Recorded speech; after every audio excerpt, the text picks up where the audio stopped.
International Media TV. Television that listens to you.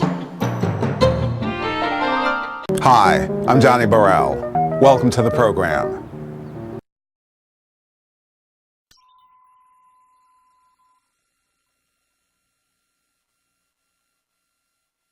Since we started with talking about money, I'd like to talk a little bit about relationships with money and how they've impacted your life. And Belva, I know that when you were admitted to college, you had to take a job at the Oakland Naval Supply in order to be able to afford your tuition. At another time in your life that you also share about in the book, you were preparing to leave an abusive husband and you saved $3,000 and left in secret. So I'd like you to share a little bit about how the impact of thinking about money, dealing with lack of money and those resources impacted your life, and what you think about now in terms of your relationship with money and how it's changed through the years. Well, I'll start with the worst part, guilty right now that I didn't do a better job. Pleased that I had the courage to, I worked for you mentioned the Navy, I worked with the Naval Supply Center as a clerk. And you get a little government nest egg. And when I decided to strike out on my own, I just took that money secretly from that account, and that's what I used to propel myself into what I called a state of independence. It was very little, not well thought out. I had no idea what I would do when the $3,000 ran out. Now, that is one of the reasons I'm a good foil for Valerie, because she, of course, approached the world in a way that for a woman of my generation was almost unheard of. Number one, just to have the courage to go out on your own. I lived in a marriage, I was telling Valerie, where I wanted to learn to play golf, and I had a husband who said I couldn't. I grew up in an era when, I wanted to wear certain kind of clothes, and I had a husband that said I shouldn't. And I knew that the difference between his shouldn'ts and my future was to find enough money to get out the door. And now if I had run into Valerie back then and knew what to do from then till now for the last 40 years, I'd be in much better shape. But Belva, the reality is I appreciate what you say, and I may have a better understanding of some of the basic things that people need about money, but we're all learning. See, that's the thing about money, and it's what I try to talk about in my book, that it's not a destination. It really is an ongoing journey. So in your 20s, what you do with your money will matter what you do in your 30s and your 40s, your 50s, your 60s, 70s, and beyond. And we need to understand that the really good news is we have longevity. I mean, we are living much longer than ever before. The bad news is we may not be able to pay for it. And that was before the recession. So I am a student of learning about managing personal money. And I'm an educator, hopefully, an advocate about understanding your money. I'm not a broker. I don't tell you, what stocks to buy or any of those things. What I try to do is just to influence your thinking about having a new attitude about your money, and you can. Yes. Thanks, Valerie. And one of the things that you share is early on when you were 8 years old, there was a time when you had an English shilling, and you had lived, by the time you were a junior in high school, you'd lived in several countries, and so she had money from the different countries. And when you put that shilling into the soda machine in Philadelphia by mistake and your cousins laughed at you, that impacted your relationship with money. I'd like for you to talk about that a little bit, because a lot of times, knowing that money is energy, we don't think about how experiences with it shape how we relate to it going forward. I mean, the real bottom line to that story is our money habits are formed very early in life. I mean, right now, for 10 seconds, each of you think about a money story from your youth, something about money that you remember. Was it that anytime you put your purse on the floor, someone would say, "Get your purse off the floor, your money is going to run away from you"? Is it that you remember that your grandmother, whenever she would give you a treat, she'd give you money and the money was always warm? Because you always kept the money here. Those are sweet, good memories. But there are also the memories that a lot of people have from youth about paycheck to paycheck, or parents who did not have good money habits. And as they grew, the children wanted to have better money habits. In my case, this story about being an 8-year-old, my dad was an Air Force officer. I did live in many countries before my junior year. I came to California, in fact, my junior year of college, and went to San Jose State. The money lesson that Janice alluded to was that these cousins from Philadelphia, I would come home with on leave, as military families call it, when we come back from overseas, and I wanted to buy a Coke. It was 25 cents. I put the shilling in, and they thought this was ridiculous. And after that, they explained the difference to me. But what I remembered about that was that I was different.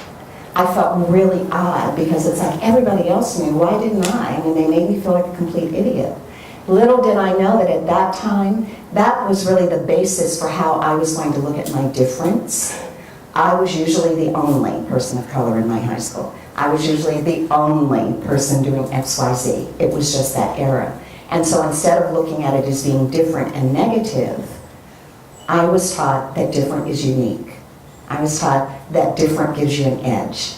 I was taught that different can make you do things that other people may see differently. And so that memory from age 8 stays with me. And it's part of the reason that I talk so much about children in the book, because I believe children can learn from the age of 3. If you have a child who's 3, or in your family and is that age, when is the first time you heard them say, I want? How old were they? I want that. And you then can help them with their first lesson in money by saying, you want that, or do you need that? And they'll look at you like, what are you talking about? We'll talk about it and start showing them the difference, because lots of adults have never learned that. Thank you, Valerie. And speaking of being different and feeling different, Belva, some of the stories that you shared so movingly in your book have to do with very difficult things in childhood. What was it that helped you continue to have a vision and hold to a vision for achievement despite those discouragements, and then the abusive husband even leaving with your 2 children in secret because your future life was calling? Well, Janice, I wrote about all of those things that one would consider downers, because I know so many black women experience one or the other, or maybe all of them in a lifetime. And if indeed you can find some place of peace with what your life was, and still have a vision of what your life can become, that is the difference. And that is why I harp so much on this business of what is a dream and what is real, and how do we pull the two of them together. How do we take the things that could be viewed as very negative with any group, and turn those things into the kind of fuel that would keep you moving forward. Now, no one can make you do that. It's what you conceive in your mind is the journey that you want to take. And then to have the willpower from within to take the good with the bad. I was just saying to Robert when we were standing over there, I said, I save those little sayings sometimes out of fortune cookies. The last one I got said, failure may be your first step to success. Failure may be your first step to success. And if you put that failure behind you and start looking for the success, start looking for whatever nugget has come out of that experience that can fortify you as you get yourself out of that environment that says no you can't, then the failure is well worth whatever it is that it's cost you to get there. I think there's so many youngsters today even that live the kind of life that I did. And it's because it's what we knew. After all, we came from a people who were used to being abused. We came from a people who were used to not being treated fairly. We came from a place where just showing affection for one another was a reason to separate a family. I counted all of those things as the mountains we as a people had to overcome. My mountains were nowhere near that. Steep, tall, but knowing something about our history and what those who come before me had endured just made it seem natural that you would continue in those footsteps in that pattern. Yes.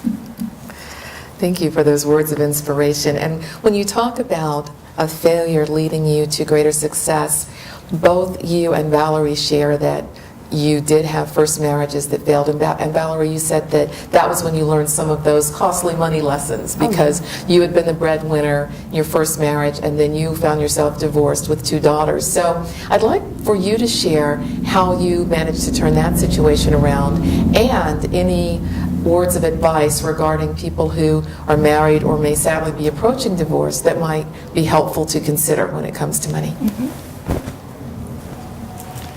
Money is emotional, and money is connected to everything.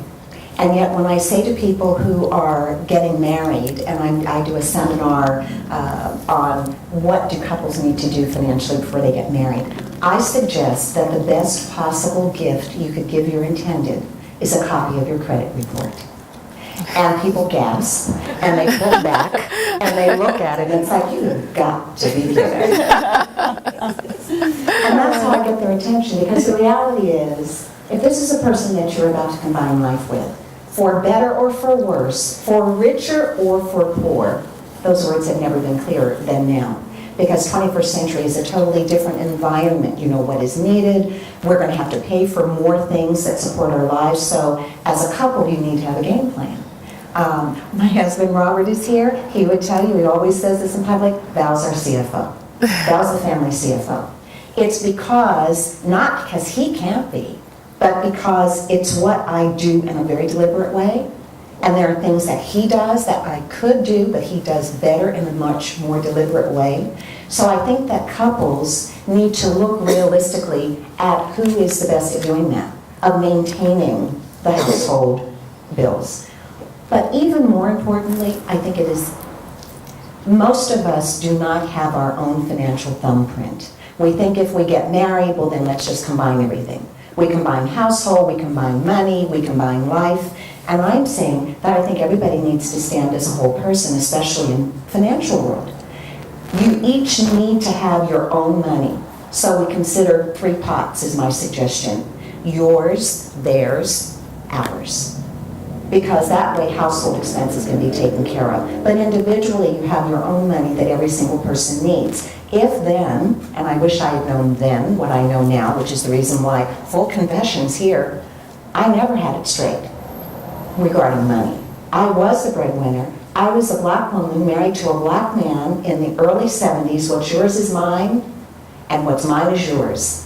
And I even did such deliberate, well-intended, but really stupid things, such as carrying the card home to get his signature on it so that he could have access to my checking account.